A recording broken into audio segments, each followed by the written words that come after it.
नमस्कार, स्वागत है। आप देख रहे हैं राजवार्ता और मैं हूं दिनेश पाठक। आप लोगों का प्यार और सहयोग ही है जो हमें हमारी पूरी टीम को हर दिन कुछ नई जानकारी आप तक पहुंचाने की प्रेरणा देता है। और इसी क्रम को जारी रखते हुए आज एक बार फिर हम सब हाजिर हैं आपके सामने करंट अफेयर्स से जुड़ी कुछ जानकारियां लेकर। सबसे पहले जानकारी मोटर स्पोर्ट्स और नाइटहुड सम्मान के बारे में, जो ब्रिटेन का बहुत बड़ा सर्वोच्च सम्मान है।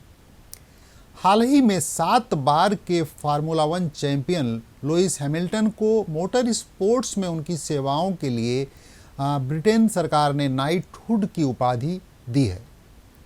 अबू धाबी ग्रांड प्री में हारने के कुछ दिनों बाद उन्होंने नाइटहुड प्राप्त किया। वो 12 दिसंबर 2021 को रेडबुल ड्राइवर मैक्स वेरस्टैपेन से हार गए थे दुबई में। लुइस हैमिल्टन के नाम 103 रेस जीतने का रिकॉर्ड है। वह जर्मनी के माइकल शूमाकर के साथ 7 बार ड्राइवर चैंपियनशिप जीतकर बराबरी पर हैं। हैमिल्टन नाइटहुड की उपाधि प्राप्त करने वाले चौथे F1 ड्राइवर हैं। उनसे पहले दिवंगत ऑस्ट्रेलियाई जैक ब्रेबम, स्टर्लिंग मास और जैकी स्टीवर्ट को नाइटहुड की उपाधि दी जा चुकी है। हालांकि लुइस हैमिल्टन एकमात्र ऐसे व्यक्ति हैं जिन्हें यह पुरस्कार उस दौरान मिला है जब वो अभी भी रेस में बराबर भागीदारी कर रहे हैं। नाइटहुड प्राप्त करने वाले अन्य खिलाड़ियों के बारे में भी जान लेना उचित होगा। साइकिलिंग टूर डी फ्रांस विजेता ब्रैडली बिगिंस, ओलंपिक 5000 और 10,000 मीटर स्वर्ण पदक विजेता मोहम्मद फराह, 2 बार के Wimbledon champion Andy Murray, England के cricketer Alastair Cook, sir Lewis Carl Davidson Hamilton, ये एक ब्रिटिश रेसिंग ड्राइवर हैं जो वर्तमान में मर्सिडीज के लिए फार्मूला 1 में प्रतिस्पर्धा कर रहे हैं। उन्होंने पहले 2007 से 2012 के बीच मैक्लेरन के लिए ड्राइव किया है। उन्होंने F1 में एक संयुक्त रिकॉर्ड 7 वर्ल्ड ड्राइवर चैंपियनशिप खिताब जीते और सबसे अधिक जीत 103 बार, पोडियम फिनिश 182 और पोल पोजीशन 103 के रिकॉर्ड बनाए। टाइम के 2020 अंक में उन्हें 100 सबसे प्रभावशाली लोगों में से एक के रूप में सूचीबद्ध किया गया था। अब ये जानना भी जरूरी है कि नाइटहुड किसे दिया जाता है, और ये किसी भी करंट अफेयर्स के लिए पर्याप्त विषय है कि इसके बारे में हम जान लें। नाइटहुड इंग्लैंड का सर्वोच्च सम्मान है। Order of the British Empire, यानी कि ब्रिटिश एम्पायर की तरफ से ये सम्मान या ये टाइटल उन लोगों को दिया जाता है जिन्होंने लंबे समय तक कला, विज्ञान, मेडिकल या गवर्नमेंट में महत्वपूर्ण योगदान दिया होता है। यह भी कह सकते हैं कि किसी भी तरीके से देश की सेवा की होती है, उन्हें नाइटहुड सम्मान दिया जाता है। अब बात करेंगे दूसरी खबर की, वो है दिल्ली की योगशाला। इस कार्यक्रम के बारे में भी हम जल्दी जानते हैं। राष्ट्रीय राजधानी में अब लोगों को मुफ्त योग कक्षाएं प्रदान की जाएंगी। जनवरी 2022 यानी अगले महीने से योग की ये कक्षाएं चलेंगी। 400 योग प्रशिक्षकों की वर्तमान क्षमता पर अब दिल्ली में कम से कम 20,000 लोग योग का अभ्यास कर सकेंगे। इस कार्यक्रम का उद्देश्य लोगों को स्वस्थ रखना और उन्हें अच्छी सेहत के लिए इंस्पायर करना है, प्रेरित करना है। इसके तहत जनता को कक्षाएं और शिक्षक निःशुल्क उपलब्ध कराए जाएंगे। इस कार्यक्रम का लाभ उठाने के लिए लोगों को 25 लोगों के एक समूह को इकट्ठा करने की आवश्यकता है जो योग सीखने के इच्छुक हैं। और उसके बाद ये जो बात बता रहा हूँ, टेलीफोन नंबर है जिस पर आपको मिस्ड कॉल देनी है, इसको ज़रूर नोट करें। ये नंबर है 9013585858।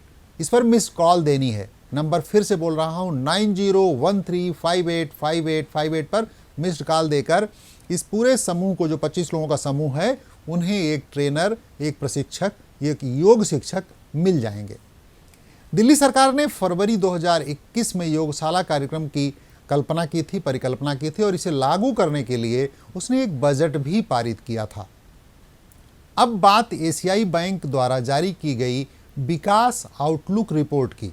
एशियाई विकास बैंक ने अब विकासशील एशिया के लिए 2021 सकल घरेलू उत्पाद में 7.0% की वृद्धि का अनुमान लगाया है। यह 7.1% पूर्वानुमान के विपरीत है। 2022 के लिए इसने 5.3% की वृद्धि का अनुमान लगाया है। एशिया के अधिकतर विकासशील उप क्षेत्रों के 2021 में पिछले पूर्वानुमान की तुलना में धीमी गति से बढ़ने की उम्मीद है। चीन के विकास पर एडीबी ने 2021 में चीन की विकास दर 8.0% होने का अनुमान लगाया है और 2022 में 5.3% तक धीमा हो जाएगा, ऐसा आकलन किया गया है।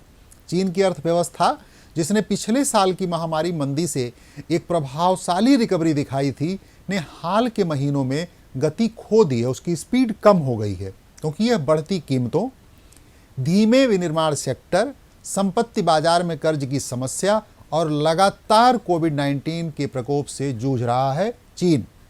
वहीं भारत के विकास पर एडीबी ने सितंबर 2021 के 10% अनुमान के विपरीत भारत के लिए अपने 2021 के विकास पूर्वानुमान को घटाकर 9.7% कर दिया है।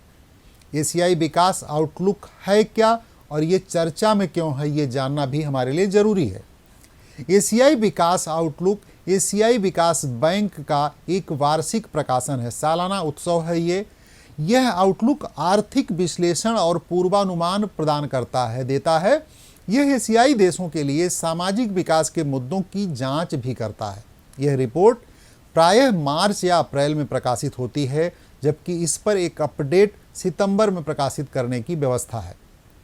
इसकी स्थापना 19 दिसंबर 1966 को हुई थी। इसका मुख्यालय फिलीपींस में है। एडीबी एशिया में सामाजिक और आर्थिक विकास को बढ़ावा देने के लिए दुनिया भर में 31 क्षेत्रीय कार्यालयों का रखरखाव भी करता है। वर्तमान में इसके 68 देश सदस्य हैं।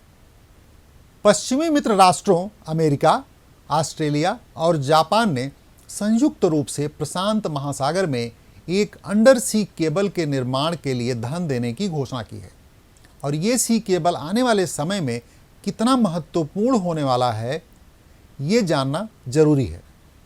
प्रशांत क्षेत्र में अंडर सी केबल का उपयोग 3 छोटे प्रशांत देशों में इंटरनेट की पहुंच को बढ़ावा देने के लिए किया जाएगा, क्योंकि पश्चिमी सहयोगी इस क्षेत्र में बढ़ते चीनी प्रभाव का मुकाबला हर हाल में करना चाहते हैं। यह सहयोगी देश किरिबाती, नाउरू और माइक्रोनेशिया के संघीय राज्यों को तेज इंटरनेट प्रदान करने के लिए केबल विकसित करेंगे। यह सेवा बढ़ी हुई आर्थिक वृद्धि का समर्थन करेगी, जीवन स्तर में सुधार करने और विकास के अवसरों को बढ़ाने में मदद करेगी।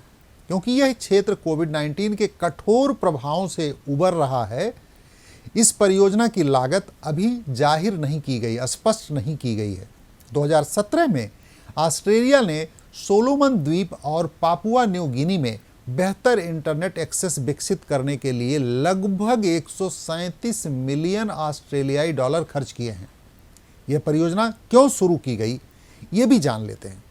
पश्चिमी सहयोगियों ने इस परियोजना को शुरू किया है क्योंकि अमेरिका और उसके हिंद प्रशांत सहयोगियों का मानना है कि चीन द्वारा बिछाई गई केबल क्षेत्रीय सुरक्षा से समझौता कर सकती है। हालांकि चीन ने जासूसी के लिए वाणिज्यिक फाइबर ऑप्टिक केबल का उपयोग करने के किसी भी इरादे से इनकार किया है। जलमग्न संचार केबल क्या है ये, क्योंकि जब सी केबल की बात होगी तो जलमग्न संचार केबल, सबमरीन कम्युनिकेशन केबल की चर्चा करनी होगी। समुद्र और समुद्री हिस्सों में दूर संचार संकेतों को ले जाने के लिए भूमि आधारित स्टेशनों के बीच समुद्र तल पर एक जलमग्न संचार केबल बिछाई जाती है। टेलीग्राफी ट्रैफिक ले जाने के लिए 1850 के दशक में पहली बार पनडुब्बी संचार केबल बिछाई गई थी। इसने महाद्वीपों के बीच पहला तत्काल दूर संचार संबंध स्थापित किया था। आधुनिक केबल इंटरनेट, टेलीफोन और निजी डेटा ट्रैफिक सहित डिजिटल डेटा ले जाने के लिए ऑप्टिकल फाइबर तकनीक का उपयोग करते हैं। आज के हमारे इस वीडियो में बस इतना ही। हमारी ये कोशिश है कि आपके लिए हर दिन कुछ रोचक और महत्वपूर्ण जानकारियाँ पहुँचाते रहें, जिसके लिए आपका सहयोग बहुत ज़रूरी है। आपको हमारा ये प्रयास कैसा लगा, हमें कमेंट बॉक्स में ज़रूर बताएं। बहुत बहुत धन्यवाद। नमस्कार।